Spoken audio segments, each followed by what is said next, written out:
안녕하세요. 7월 21일 매일 성경 함께 나누겠습니다. 첫 번째 문단입니다. 하나님께서는 예레미야에게 레갑 사람들에게 포도주를 마시게 하라고 해보았습니다. 여호와의 집에서요. 그런데 레갑 후손들은 포도주를 마시려고 하지 않았습니다.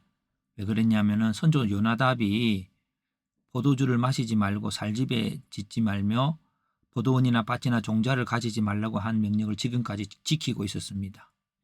근데 그들이 왜 예루살렘에 오게 됐냐면 갈대아 군대를 피해서 오게 됐지요. 그 다음에 너희는 끊임없이 보낸 하나님의 선지자의 말에 순종하지 않았습니다. 레갑의 아들 요나답이 포도주를 마시지 말라고 한 명령을 그 후손들이 순종하고 있었습니다. 하나님께서 요나답의 사람들은 하나님 앞에 영원히 설 것이라고 했습니다. 왜냐하면 그들이 교의를 순종하기 때문이죠. 근데 어떻게 영원히 설 거냐면은 내가 불러도 대답하지 않는 유다 사람들은 모든 재앙을 겪게 될 것이다.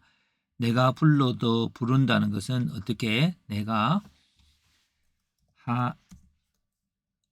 율법으로 라고 하는 것들이 이제 그게 돼야 될 것 같습니다. 율법으로 불러도 어떤 규칙을 딱 정해서 그 규칙 안에서 하나님과의 교제하기를 원했었는데 안 됐습니다. 자, 한 문장 요약입니다.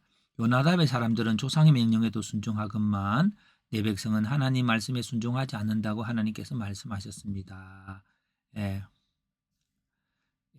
말씀하시고 그러므로 요나답의 사람들은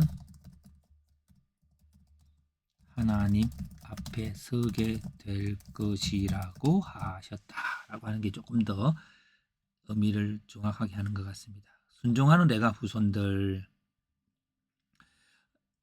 여기 보면 레갑인데요. 여기 앞에 보면 우리 선조 요나답이 똑같은 요나답이 두 명이 나와서 조금 헷갈리긴 합니다만은 그 명령자가 요나답이라고 하는 것도 좋겠습니다. 순종의 내용은 공동체 규칙이죠. 포도주를 먹지 말고 집을 짓지 말고 씨앗을 소유하지 말고. 순종의 근거는 조상들의 말이고요. 조상들의 말에는 어떤 가치가 있었을 것입니다. 오늘도 알코올 중독자들이 얼마나 그 삶을 파괴하고 있습니까? 또 이런 집 문제 이런 것들이 공동체 안에서 점점 더 사회 전체의 문제가 부동산 문제로 일어나는 것들이 있습니다.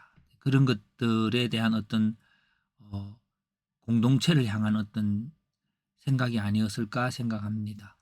그러면 이제 그래서 그런 이제 어쨌든 그렇게 되었다 할지라도 그 순종하고 있는 공동체의 규칙을 잘 지키고 있는 사람들이 하나님 앞에 끊이지 않을 것이다.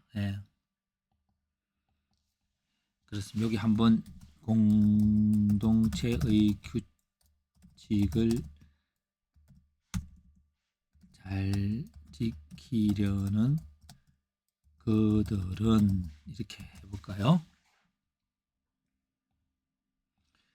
자, 그래서 이제 여러 가지 질문이 나왔습니다. 이게 먼저 요약을 해석하기 전에 그 순종의 문제뿐만 아니라 포도주의 문제, 집을 소유하지 않는 문제, 이런 문제들이 복합적인 질문으로 다가올 것입니다.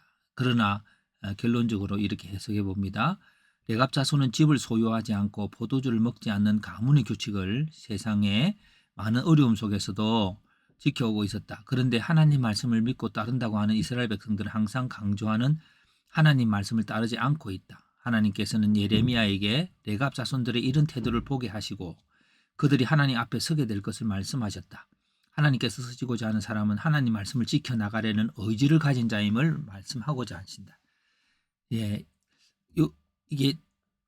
여기까지의 핵심을 그냥 포인트를 합니다. 그런데 이 본문은 여러 가지 고려할 점이 있습니다. 포도주를 먹지 말아야 하는 규칙이 정말 바른 것인지, 집을 소유하지 않아야 하는 게 정말 바른 것인지에 대한 초점에 맞추게 되면 이것은 많은 혼란을 가져오게 됩니다. 포도주를 먹을 수 있지만 먹지 않음이 더 좋을 수 있으며 집을 소유함이 당연하지만 때로는 이런 것들이 더 가치 있는 삶을 살아가는 정신이 되기도 할 것입니다. 라고 하면서 이렇게 되어질 겁니다. 그런 질문들이 오고 가면서 그래서 이 본문은 하나님께서 쓰시는 사람은 하나님의 말씀이든 공동체의 규칙이든 사람 간의 약속이든 그 관계를 유지하기 위해서는 지키려는 태도가 이 사람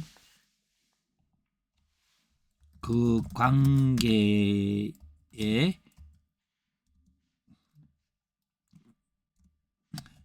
대한 규칙을 지키려는 태도가 있어야 함을 말씀하시는 그 하나에 초점을 맞추어야 할 것입니다.